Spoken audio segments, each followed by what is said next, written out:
Shalom, damai di hati. Selamat pagi Bapak Ibu, saudara-saudaraku yang terkasih. Jemaat Gemim Gloria Jakarta Selatan. Pagi hari ini kita kembali boleh menikmati hari yang baru. Cahaya mentari akan selalu hadir menjemput pagi.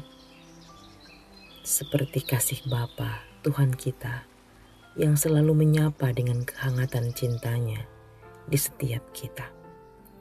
Karena itu mari kita datang bersyukur dan berterima kasih kepada Tuhan di pagi hari ini dengan membaca Alkitab dan merenungkannya bersama. Untuk itu mari kita berdoa. Terima kasih ya Tuhan atas segala cinta kasih-Mu dalam kehidupan kami.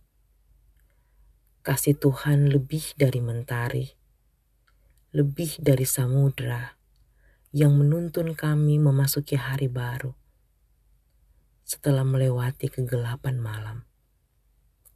Kasih-Mu sempurna dalam hidup kami. Dan di sementara kami menikmati kasih-Mu ya Tuhan, kami rindu untuk merenungkan firman-Mu. Ya Roh Kudus, terangi hati dan pikiran kami, supaya kami boleh memahami dan melakukan firman-Mu dalam kehidupan keseharian kami sebagai anak-anak Tuhan. Bersabdalah buat kami siap merenungkan firman-Mu. Di dalam nama Tuhan Yesus Kristus, firman yang hidup, kami berdoa. Amin. Saudara-saudaraku, bacaan Alkitab di hari ini Senin 6 Maret 2023 berdasarkan renungan harian keluarga terdapat dalam Yesaya pasal 50 ayat yang ke-6. Aku memberi punggungku kepada orang-orang yang memukul aku, dan pipiku kepada orang-orang yang mencabut janggutku. Aku tidak menyembunyikan mukaku ketika aku dinodai dan diludahi. Demikian pembacaan Alkitab dan tema di hari ini, menderita sengsara wujud ketaatan. Saudara-saudaraku yang dikasihi dan diberkati Tuhan. Penderitaan yang benar adalah harga untuk kesetiaan pada panggilan Tuhan Allah dan pembenarannya atas ketaatan hamba-Nya. Penderitaan adalah masalah yang dihadapi Nabi Yesaya. Bisa dikatakan seperti itu. Di mana ia menderita oleh karena perbuatan musuh-musuhnya. Apakah kita sanggup memberi punggung kita untuk disiksa dan didera, bahkan memberi pipi untuk dicabut janggut kita terhadap orang yang berbuat jahat dan mengkhianati kita? Tentu tidak. Tapi bacaan kita pagi ini menuliskan hal itu. Dan itu dialami oleh Nabi Yesaya. Kalau kita menghadapi situasi itu, kemungkinan besar kita akan berusaha untuk membalas kejahatan orang yang menyakiti kita. Bahkan mungkin ketika mendengar orang berkata, pembalasan lebih kejam dari perbuatan. Kalau orang susah, kalau bisa diukur dengan angka 10-100, di 80 penderitaan yang kita alami. Kalau mau balas, kalau boleh sampai 100, lebih dari itu. Itu manusia. Dan kalau kita lihat ayat ini, rujukannya pada Injil Matius, di mana kesengsaraan ini menunjuk pada apa yang dialami Guru Agung Yesus Kristus yang rela memberi hidupnya sebagai tebusan ganti umat yang berdosa. Dia adalah hamba yang menderita, bahkan satu-satunya yang menderita sesuai yang dimaksudkan dalam nubuatan Yesaya. Yesus Kristus merelakan punggungnya dicambuk, dipukul, ditampar, bahkan wajahnya hampir tidak dapat dikenali. Sebab bukan saja janggutnya dicabut, tapi wajahnya dinodai dan diludahi. Bahkan sekujur tubuhnya babak belur oleh serangan cambuk kekejaman manusia.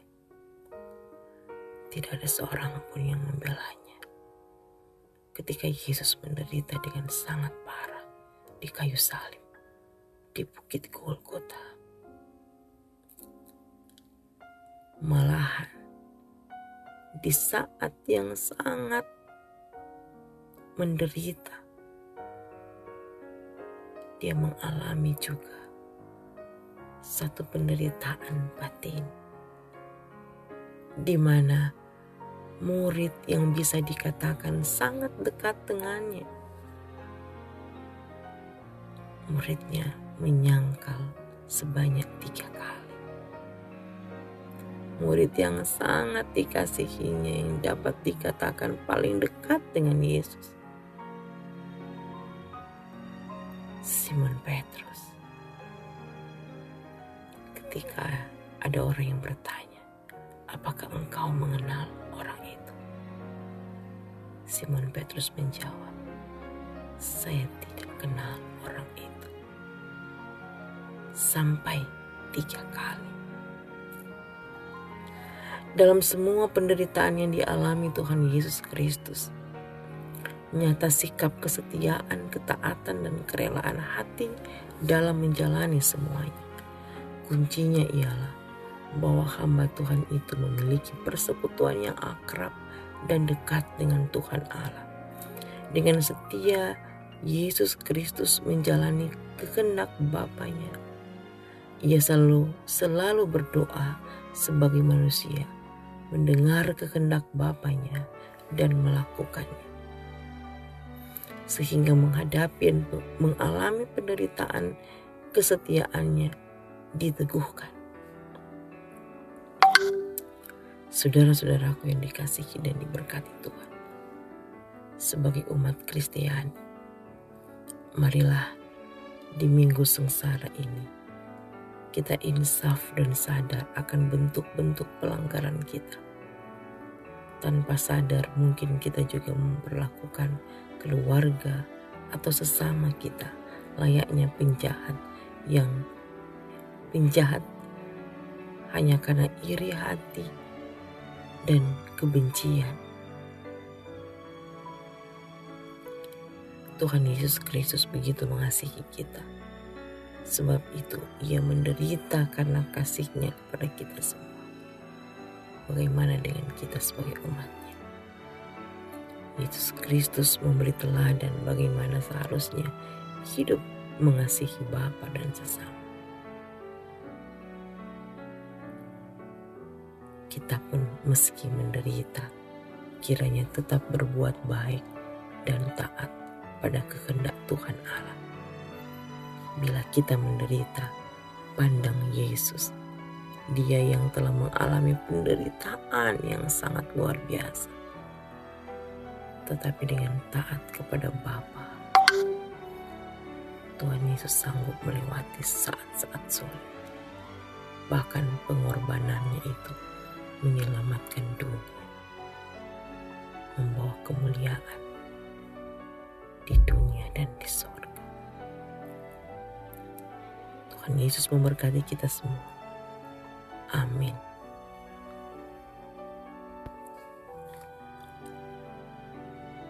Mari kita berdoa. Ya Tuhan Allah, terima kasih untuk firman-Mu di pagi ini. Terpujilah Tuhan Yesus Kristus yang karena kasih-Nya bagi kami sebagai manusia yang berdosa, rela menderita bahkan mati di kayu salib sebagai tanda ketaatan kepada Bapa. Engkau rela menderita sampai mati di kayu salib karena cintamu juga untuk kami, manusia yang berdosa. Terima kasih Tuhan. Ajari kami selalu untuk saat waktu harus menderita karena berbuat baik. Kita tidak mudah putus asa dan menyerah, tetapi selalu mau pandang Yesus. Dan kami akan dikuatkan menghadapi segala bentuk penderitaan itu. Terima kasih Tuhan. Sepanjang hari ini seluruh aktivitas kami serahkan dalam tangan kasih Tuhan. Biarlah semua boleh terlaksana dengan baik dan berbuah keberhasilan. Di dalam nama Tuhan Yesus Kristus, kami berdoa.